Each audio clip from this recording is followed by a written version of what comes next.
When you go to work, he works all day. He feeds continuously at night, so in the mornings we unhook his continuous feed, and then he has about an hour and a half break or so, and then he starts eating again. But we wake up and change him and get him dressed, and then we head to our first doctor's appointment. He's usually early in the morning. I like to start them because we'll have a couple in a day, if not throughout the week. So we go there, and then we just change his diaper a lot, feed him a lot, and take him to more doctor's appointments. Can you talk about the machine that's hooked up to him and how that works? So this is a Joey kangaroo pump, and it pumps his milk into his stomach through his G-tube.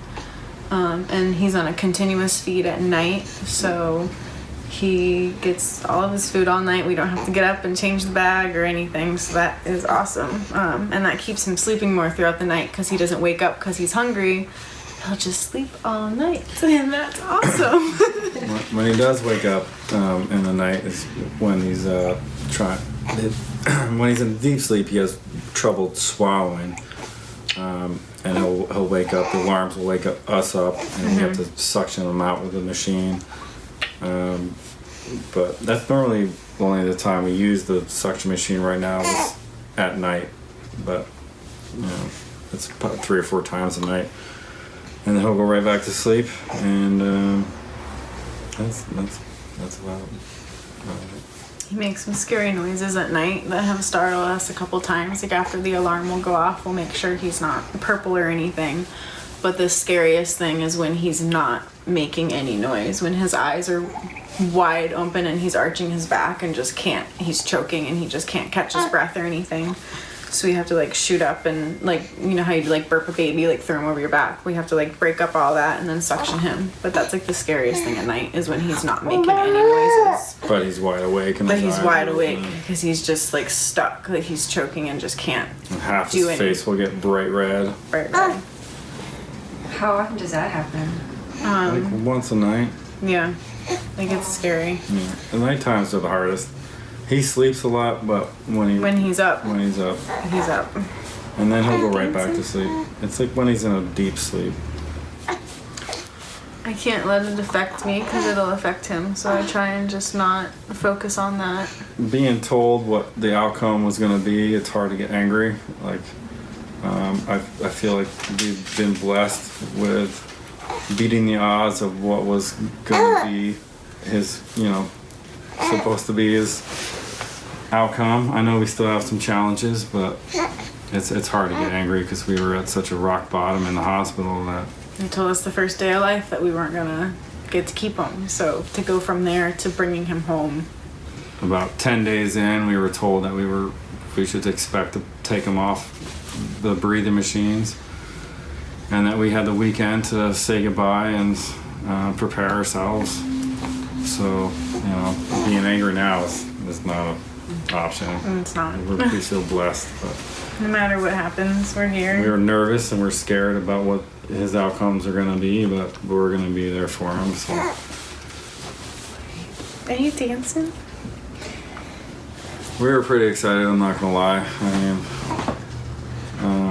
It sucks that it had to come to that, but like Jason said, we have nothing against the midwives or birthing homes. We thought it was a great idea, and I'm an entrepreneur myself. Like, I'm a small business owner, and the idea is great. It's just the oversight and the management and the whole experience was just completely awful. I don't know what else to say.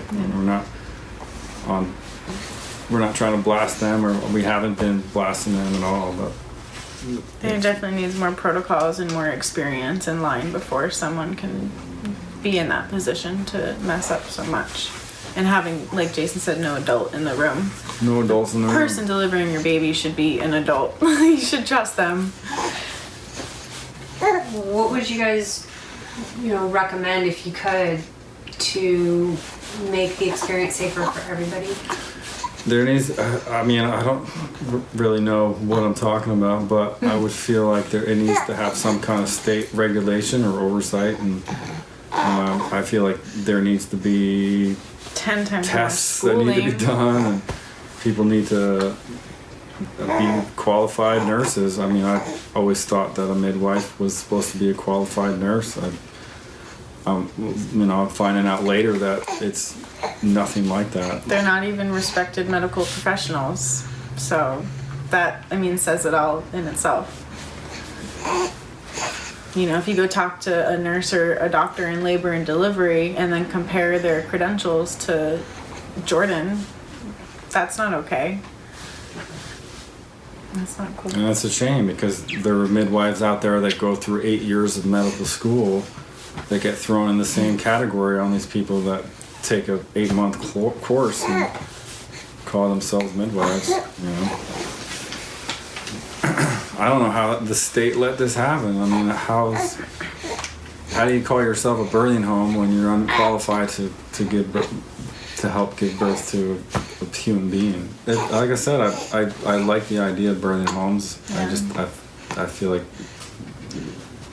they should have to have some kind of just more education, regulation. You should be an RN before you can be a midwife. Just something. Some kind of basic standards of medical practice. Or if the hospitals, they should be held to the same standards as any medical profession.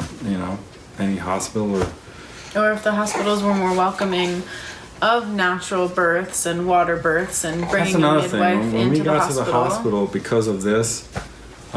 We were the way that we were treated because we started in a birthing home, and the ambulance picking us up because they were picking us up at a birthing home.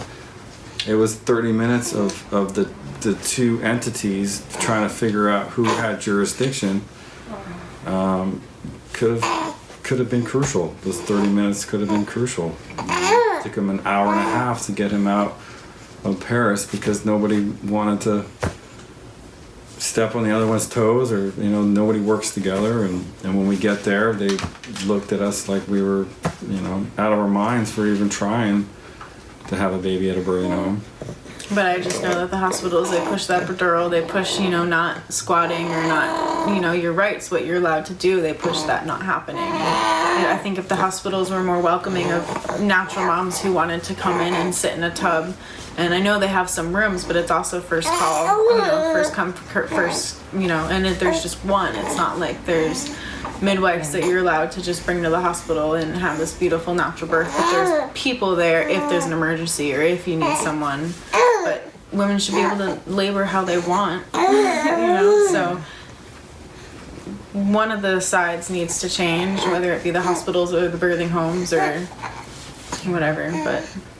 Or both sides. Or both sides, yeah. But we deserve to labor how can an emergency helicopter cost $39,000 to go 20 miles?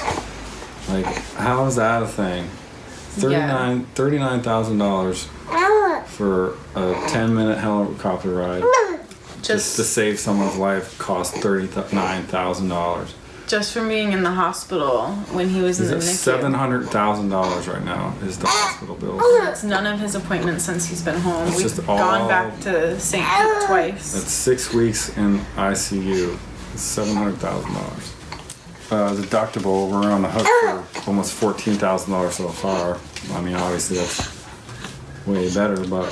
It's still not. It's still a lot of money for you. So, this is all of his paperwork that, we get all the time, that we just have to go through all of that. And then here, actually take that box. This one? Yeah. And then we get this box delivered to us once a month. This is all of his medical equipment that he gets, with all of his pumps and his syringes and his gauze. Bags, syringes. Pulse ox, little foot things, suction equipment, the pulse ox monitor. This is his feeding thing, his suction. And then his feeding bag. So we get that once a month. Sometimes I need it twice a month because sometimes he just needs extra stuff. Whether it be gauze pads or more syringes or whatever.